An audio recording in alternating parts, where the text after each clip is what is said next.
क्या जानते हो तुम पठान के बारे में? 3 साल से उसकी कोई खबर नहीं है। अपने लास्ट मिशन में वो पकड़ा गया। दुर्भाग्य,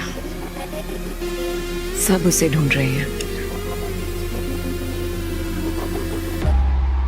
उनको तो मैं ही पकड़ूंगा।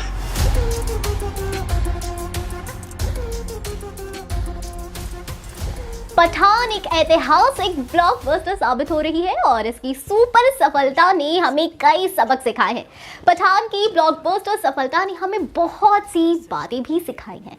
पहला, लंबे समय तक शाहरुख खान कहीं नहीं जाएंगे। ट्रेड दिग्गज तरण आदर्श ने मुस्कुराते हुए कहा कि शाहरुख जिंदा है। हिंदी फिल्म इंडस्ट्री जिसे लोगों ने मरा हुआ बता दिया था। 90 के दशक के सुपरस्टार्स हमेशा सुपरस्टार्स ही रहते हैं, क्योंकि हिट और फ्लॉप तो आते रहेंगे। जहां तक हिट होने का सवाल है तो शाहरुख को इसका लंबा इंतजार करना पड़ा, लेकिन देखिए उन्होंने किस तरह से वापसी की है। लोग सिर्फ पठान को प्यार नहीं कर रहे, वे शाहरुख खान के लिए पागल हो रहे हैं। मैंने इतनी उम्र में किसी अभिनेता को ऐसी वापसी करते हुए नहीं देखा। दूसरा, यश राज फिल्म्स नंबर 1 है। बॉलीवुड का number 1 production house, premier production house ने अतीत में कई बार रिकॉर्ड ओपनर और रिकॉर्ड वीकेंड फिल्में दी हैं, जैसे टाइगर जिंदा है, सुल्तान, ठग्स ऑफ हिंदुस्तान, धूम 3, एक था टाइगर, वॉर, धूम 2। इन्होंने पठान को बनाने और रिलीज करने के मामले में अपना सर्वश्रेष्ठ दिया। डिस्ट्रीब्यूशन से लेकर प्रोडक्शन तक पूरी टीम बधाई की पात्र है। तीसरा, ट्रोलर्स का पठान पर कोई असर नहीं। ट्रोल आर्मी ने मूवी में सेंध लगाने की पूरी कोशिश की, लेकिन नाकाम रही। तरण आदर्श ने हंसते हुए कहा, जो प्रमोशन हुआ वो बाहरी ताकतों ने किया। मूवी को इतना पब्लिसिटी देने के लिए ट्रोल्स को बहुत बहुत धन्यवाद। जिनको मूवी नहीं भी देखनी थी वो भी देखने चले गए। पठान तो 300 करोड़ पर रुकने वाली नहीं है। आप कभी नहीं जानते कि ये मूवी कहाँ जाएगी। रोक सको तो रोक लो। कंटेंट इज किंग, ये चौथा पॉइंट है। हालांकि कुछ लोगों ने मूवी के कंटेंट की आलोचना की है। कहानी में दम था और स्क्रिप्ट में कई मनोरंजक दृश्य थे। सिद्धार्थ आनंद का निर्देशन अच्छा है और मूवी एक सेकंड के लिए भी खींची या धीमी नहीं हुई। इस पर तरण आदर्श ने कहा, कंटेंट कमजोर होता तो दूसरा दिन इतना ऐतिहासिक नहीं होता।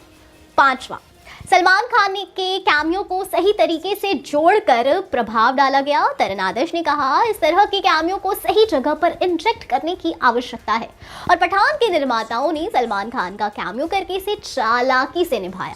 एक प्रीमियम मल्टीप्लेक्स में मेरे शो में मैंने शाहरुख और सलमान की एंट्री के दौरान जश्न देखा। सिंगल स्क्रीन थिएटर्स में ये और भी ज्यादा है। जिस कैमियो ने पठान से पहले एक मूवी की बहुत मदद की थी वो सूर्यवंशी में सिंघम का कैमियो था। ये बहुत ही दमदार रोल था। यहाँ पठान में भी सलमान की भूमिका अच्छी तरह से लिखी गई है और इसने मूवी की मदद की है। मैं 20 साल से कह रहा हूँ कि शाहरुख खान को एक्शन फिल्में करनी चाहिए। शायद मानसिक रूप से वो इस चुनौती के लिए तैयार नहीं थे। इस रोल की तैयारी में उन्हें 4 साल लगे। छठा चमत्कार हुआ जो कि बहुत महत्वपूर्ण हुआ। क्रॉसओवर और फ्रेंचाइजी प्रवृत्ति ने कलेक्शन को बढ़ावा दिया है और दर्शकों के लिए बड़ी स्क्रीन पर फिल्मों को देखने की उत्सुकता भी बढ़ा दी है। बदले में इसे कलेक्शन में वृद्धि हुई है। तरण आदर्श ने कहा, मैं हमेशा इस बात पर जोर दिया करता था कि मल्टी स्टारर क्यों बनने बंद हो गए। 70 और 80 के दशक में ऐसी कई फिल्में हुआ करती थी, चाहे वो दीवार, शोले, शक्ति हो। अब मार्वलाइजेशन यहाँ है और ये एक शानदार विचार है। हाँ, एक अभिनेता की प्रमुख भूमिका नहीं होगी, लेकिन उन्हें कहानी में अच्छी तरह से डाले और जादू देखें। कमर्शियल फिल्में कभी भी फैशन से बाहर नहीं होगी। ये 7वां पॉइंट है। दर्शकों को लाने के लिए यही एकमात्र तरीका है। तरण आदर्श ने पूरे दिल से इसके लिए सहमति व्यक्त की और कहा, अच्छी तरह से बनाई गई जीवन से बड़ी फिल्में कभी भी फैशन से बाहर नहीं होगी। बड़े पर्दे का आकर्षण कभी फीका नहीं पड़ सकता। मेट्रो केंद्रित और एक्शन फिल्में बनती रहेंगी और ये दावा करके इसे जायज ठहराया जाएगा कि लोग उन्हें देखना चाहेंगे। खैर, लोग ऐसी फिल्मों में अपने घर में OTT पे देखना चाहते हैं, थिएटर में नहीं। जॉन और यश राज फिल्म्स एक लकी कॉम्बो। अब तक YRF के साथ जॉन अब्राहम की सभी फिल्में सफल रही हैं, चाहे वो धूम, न्यूयॉर्क और पठान हो। काबुल एक्सप्रेस इस बीच बड़े पैमाने पर आलोचनात्मक प्रशंसा मिली और इसे एक अच्छी तरह से बनाई गई और बहादुर मूवी के रूप में याद किया जाता है। और पठान में जॉन अब्राहम को हर तरफ से एक मत से प्रशंसा मिली है। तरण आदर्श ने ये भी कहा, ये जॉन के लिए एक महत्वपूर्ण मोड़ है। जब आपको पठान जैसी मूवी में कास्ट किया जाता है और जब आप शाहरुख खान और दीपिका पादुकोण के साथ सह कलाकार होते हैं तो आप एक अलग दौर में होते हैं। मैं इसके माध्यम से जॉन से अनुरोध करूंगा कि कृपया अपनी फिल्मों को बहुत ही सावधानी से चुनें, क्योंकि इस मूवी के बाद उनके और कलाकारों के लिए उम्मीदें नियंत्रण से बाहर हो गई हैं। उन्होंने आगे कहा, जब आपके पास एक शक्तिशाली एक्टर होता है तो आपके पास एक मजबूत विरोधी भी होना चाहिए। पठान में शाहरुख बहुत ही शक्तिशाली है और जॉन भी, और जॉन ने बहुत अच्छा किया है। बाकी कलाकार गर्व भी महसूस करेंगे क्योंकि शाहरुख खान ने ऐतिहासिक और मुश्किल से प्राप्त मानदंड निर्धारित किए हैं, क्योंकि अन्य अभिनेताओं को इस शाहरुख के सेट किए बेंचमार्क से आगे जाना होगा। वे दबाव महसूस करेंगे। पठान ने क्षमता दिखाई है। ये आमिर खान, सलमान खान, अजय देवगन और अक्षय कुमार जैसे दिग्गज सितारों से लेकर रणबीर कपूर, रणवीर सिंह, कार्तिक आर्यन जैसे सभी अभिनेताओं पर लागू होता है। ये समय है जब दूसरे हीरो कड़ी मेहनत करने के लिए खुद को तैयार करें और कंटेंट के आधार पर उन्हें सिनेमा करना चाहिए। उन्हें सिर्फ पैसों के लिए फिल्में नहीं करनी चाहिए। एक हिट म्यूजिक स्कोर को कभी भी कम नहीं आंका जाना चाहिए। पठान के दोनों गानों ने धूम मचा दी थी और मूवी को जबरदस्त प्रचार मिला था। एक्शन सीन्स पर थिएटर के स्टेज पर तो उतरेंगे नहीं, ये संगीत है जो आपको डांस करने के लिए आकर्षित करता है। यही संगीत का महत्व है जिसे हम नजरअंदाज करते रहे। संगीत को बार बार दर्शक मिलते हैं। अगर आप कुछ शीर्ष हिट फिल्मों को देखें तो उन सभी फिल्मों में सुपर हिट संगीत था, चाहे वो हम आपके हैं कौन हो, दिल वाले दुल्हनिया ले जाएंगे, गदर एक प्रेम कथा, करण अर्जुन। तरण आदर्श ने ये भी कहा, मुझे लगता है कि अच्छा संगीत हमेशा अनुभव को बढ़ाता है। ये सोने पे सुहागा है। ये किसी विशेष मूवी को याद करने में भी मदद करता है। कई बार मूवी निर्माताओं का तर्क होता है कि वे बिना गीत वाली फिल्में बनाना चाहते हैं। ऐसा क्यों करते हैं? उन्होंने इस बात की भी सराहना की कि कैसे पठान में गाने नहीं जोड़े गए हैं। निर्माताओं ने बेशरम रंग में कहानी भी डाली है। ये सिर्फ दीपिका पादुकोण इंट्रो गाना नहीं था।